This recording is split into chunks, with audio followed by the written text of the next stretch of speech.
여러분 안녕하십니까, 진성호입니다. 김동연 판사는 왜 이재명의 위증교사 1심 선고를 무죄로 했을까? 자, 오늘도 이재명 민주당 대표의 위증교사 1심 무죄 판결이 논란이 되고 있습니다. 많은 사람들은 유죄로 봐야 하는데 튀는 판결, 납득하기 어려운 무죄 판결을 했다는 겁니다. 김동연 판사가 아니라면 이런 판결은 나오기 어렵다는 그런 다수의 의견입니다. 자, 이 이유 장동혁 의원, 판사 출신인 이 국민의힘 장동혁 의원은 1시간 동안 이 판결 요지를 봤는데 이해가 되지 않는다고 했습니다. 자, 그런데 판결문, 굉장히 긴 판결문의 내용이 공개됐습니다. 자, 방금 전 동아일보가 공개한 폭로한 판결문의 한 부분을 보면 김동연 판사가 이재명의 무죄를 위해서 이렇게까지 했나, 이런 생각까지 하게 됩니다. 물론 판사의 판결은 독립된 판결이기 때문에 법치주의 국가에서 뭐라고 하긴 힘듭니다. 그러나 1심, 2심, 3심을 둔 이유는 1심 판사의 판결은 틀릴 수가 있습니다. 상당히 많은 판결들이 2심에서 뒤집힙니다. 1심 판사의 주관성이 내포되면 특히 그렇습니다. 자, 오늘 동아일보가 보도한 이 김동연 판사의 이재명 판결문을 보면 역시 주관성이 유무죄를 판단한 것 같습니다. 그래서 2심에서 뒤집힐 가능성이 크다는 겁니다. 물론 예단하지는 않겠습니다. 판결입니다. 그럼에도 불구하고 동아일보가 콕 찍어 공개한 판결문의 한 문장은 정말 김동연 판사가 왜 이러지 하는 생각을 하게 됩니다. 이렇게까지 이재명의 무죄를 주기 위해서 노력했나? 이런 생각까지 하게 됩니다. 진성호의 융단 폭격 시작합니다. 이재명 더불어민주당 대표를 융단 폭격합니다. 자, 동아일보가 확인한 더불어민주당 이재명 대표의 위증교사 혐의 1심 판결문, 그 중에서 동아일보는 이 부분을 공개했습니다. 이 기사의 헤드라인, 바로 다음에 나오는 첫 문장입니다. 자, 이재명 무죄 판결문에 이런 부분이 있다고 합니다.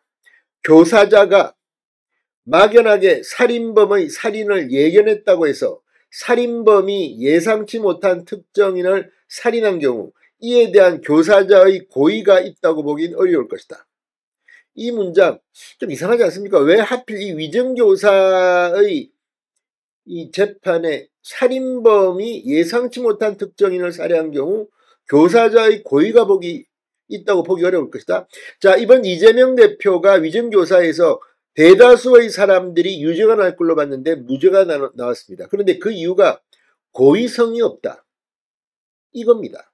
결론적으로. 그런데 고의성을 있다고 보기 어려울 이유로 교사자가 살인범의 살인을 예견했다. 그리고 그 살인범이 예상치 못한 특정인을 살해했다.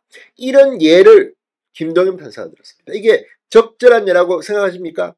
판단은 시청자 여러분에게 맡기겠습니다. 그러나 제 개인적으로는 위증교사, 이번 이재명의 위증교사 의혹은 자신이 살기 위해서 위증을 교사한 게 아니냐. 그리고 김진성 씨, 위증을 한 김진성 씨가 이미 자백을 했습니다. 그런데 이 자백을 한 김진성 씨는 유죄, 위증교사 의혹을 받는 이재명은 무죄.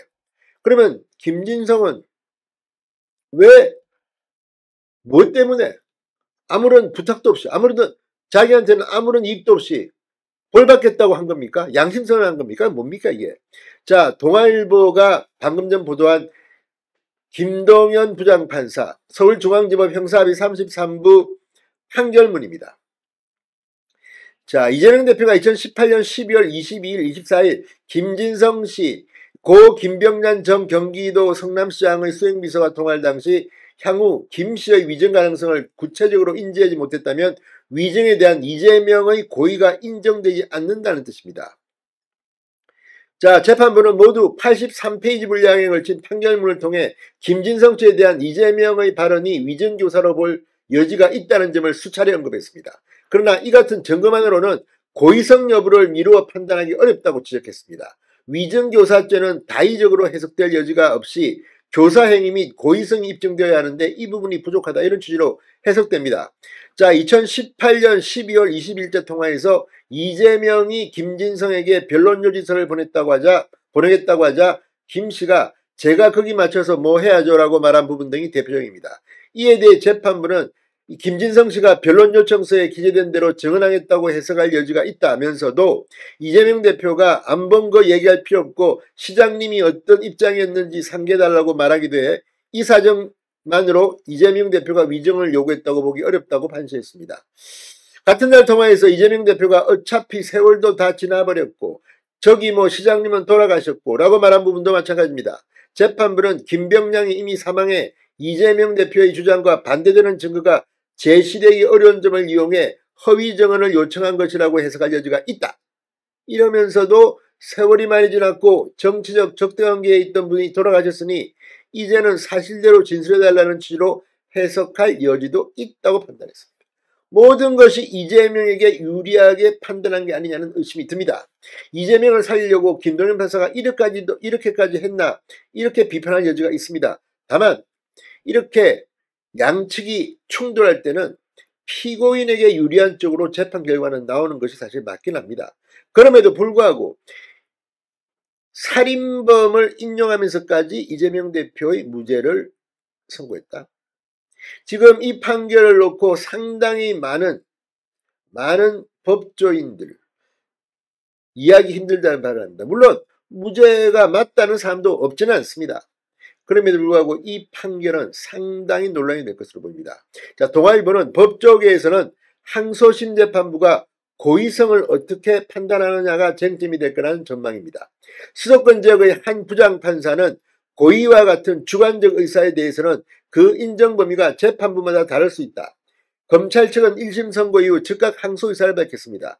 2심 판사가 주관적으로 이건 1심 판사 김동연과 내 생각은 다르다. 그러면 유죄가 되는 겁니다. 자, 아무튼 지금 이 위증교사로 해석할 만한 부분이 많지만 고의성이 부족하다 이렇게 판단했다는 해석들이 많습니다. 그러나 이거는 좀 심한 거 아닙니까? 아무리 그렇지만 이걸 무죄로 때린다? 물론 저 역시 김 판사의 판결에 대해서 존중을 합니다. 그러나 납득하기는 어렵습니다. 동아일보가 왜 이 부분, 살인범의 예를 든 이 부분을 콕 찍어서 소개했을까요? 83페이지의 판결문인데 이재명 대표, 김 판사. 아무튼 이재명 대표의 2심 판결은 뒤집히지 않을까 생각됩니다. 진성호의 융단 폭격이었습니다. 여러분 감사합니다.